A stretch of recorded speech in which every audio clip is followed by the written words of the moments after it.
അതുപോലെ തന്നെ structure of ആറ്റത്തിൽ നമ്മൾ ഒരിക്കലും ഒഴിവാക്കാൻ പാടില്ലാത്ത ടോപ്പിക്കാണല്ലോ quantum numbers.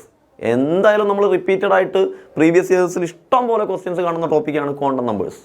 Quantum mechanical model എന്ന് പറയുന്ന ലാസ്റ്റ് ഭാഗത്തുള്ള ക്വാണ്ടം നമ്പേഴ്സിനെ കുറിച്ചുള്ള ക്വസ്റ്റ്യൻസ് പല രൂപത്തിൽ വരാറുണ്ട്. അതിലൊരു ടൈപ്പ് ക്വസ്റ്റ്യൻ ആണ് ഇവിടെ തന്നിട്ടുള്ളത്. Which of the following set of quantum numbers are not allowed? 4 quantum numbers ഉള്ള 4 സെറ്റുകൾ തന്നിട്ടുണ്ട്. അതിൽ ഏതാണ് അലോ ചെയ്യാത്തത്, പാടില്ലാത്തത്, ഇങ്ങനെ ഒരിക്കലും എഴുതാൻ പാടില്ല എന്ന് പറയുന്ന സെറ്റ് ഏതാണ്? നമുക്ക് എങ്ങനെ ഈസി ആയിട്ട് മനസ്സിലാക്കാം? Very simple. ഫസ്റ്റത്തെ സെറ്റ് നോക്കിക്കേ, n = 3, l = 3. കാണുമ്പോൾ തന്നെ പറയാം ഇത് നോട്ട് പോസിബിൾ, നോട്ട് അലൗഡ്. അങ്ങനെ ഒരു സെറ്റ് പോസിബിൾ അല്ല. എന്താ കാരണം എന്നറിയോ? n വാല്യൂവും l വാല്യൂവും ഒരിക്കലും 3 വരും, ഒരു സെയിം വാല്യൂ വരില്ല. n വാല്യൂ 3 ആണെങ്കിൽ l വാല്യൂ 3 വരില്ല.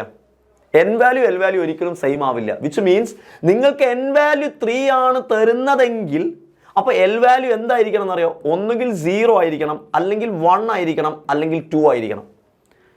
n വാല്യൂ എത്രയാണോ അതിൽ നിന്ന് കുറഞ്ഞ 0 മുതലുള്ള വാല്യൂസ്. n വാല്യൂ 3 ആണെങ്കിൽ 0 മുതൽ അതിൽ നിന്ന് 1 കുറഞ്ഞ വാല്യൂ വരെ, അഥവാ 0, 1, 2, 3 വരില്ല.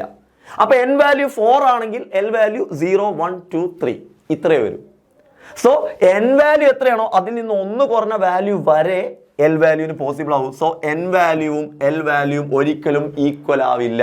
Not the point. n വാല്യൂവും l വാല്യൂ ഒരിക്കലും ഈക്വൽ വാല്യൂസ് വരില്ല. അപ്പോൾ ഈക്വൽ വാല്യൂ ഇവിടെ വന്നു, അതുകൊണ്ട് തെറ്റ്. രണ്ടാമത്തെ വാല്യൂ പോസിബിൾ ആണോ നോക്കൂ. n വാല്യൂ 2 വന്നാൽ l വാല്യൂ 1 വരും. n വാല്യൂവിനേക്കാൾ 1 കുറവാണ്, അല്ലെങ്കിൽ കുറവാണ്. n വാല്യൂവിനേക്കാൾ കുറവാണ് l വാല്യൂ വരും. l വാല്യൂ 1 ആണെങ്കിൽ m വാല്യൂ 0 വരും. നിങ്ങൾക്കറിയാം l വാല്യൂ 1 ആണെങ്കിൽ m വാല്യൂ -1ഉം 0ഉം 1ഉം വരും. സോ 0 വരും. s വാല്യൂ ഒന്നുകിൽ -1/2 അല്ലെങ്കിൽ +1/2. ഇവിടെ -1/2 ആ തന്നത്, അപ്പോൾ ഇത് പോസിബിൾ ആണ്. Ready? Then n value 1. Ready? l value 0. n value 1 ആണെങ്കിൽ l വാല്യൂ അതിൽ നിന്ന് 1 കുറവായിരിക്കും വരിക, അല്ലെങ്കിൽ അതിൽ നിന്ന് കുറവായിരിക്കും വരിക. കുറവാണ് വന്നത് 0. m value 0. ശരിയാണ്. l വാല്യൂ 0 വന്നാൽ m വാല്യൂ 0 വരൂ. l വാല്യൂ 0 വന്നാൽ m വാല്യൂ 0. s +1/2 അല്ലെങ്കിൽ -1/2. ശരിയാണ്. അടുത്ത ക്വസ്റ്റ്യൻ, അടുത്ത ഓപ്ഷൻ n = 0. തെറ്റ്.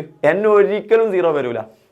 n വാല്യൂസ് സ്റ്റാർട്ടിങ് എങ്ങനെയാ? n values of n starting with 1, 2, 3, 4 etcetera. n വാല്യൂ ഒരിക്കലും 0 വരൂല. ഓക്കെ, അപ്പൊ ഇതും തെറ്റ്. Not possible. സോ ക്വാണ്ടം നമ്പേഴ്സുമായിട്ട് ബന്ധപ്പെട്ട ചെറിയൊരു ഐഡിയ ആണ് മക്കൾക്ക് തന്നത്. സെറ്റ് അല്ലേ? Thank U.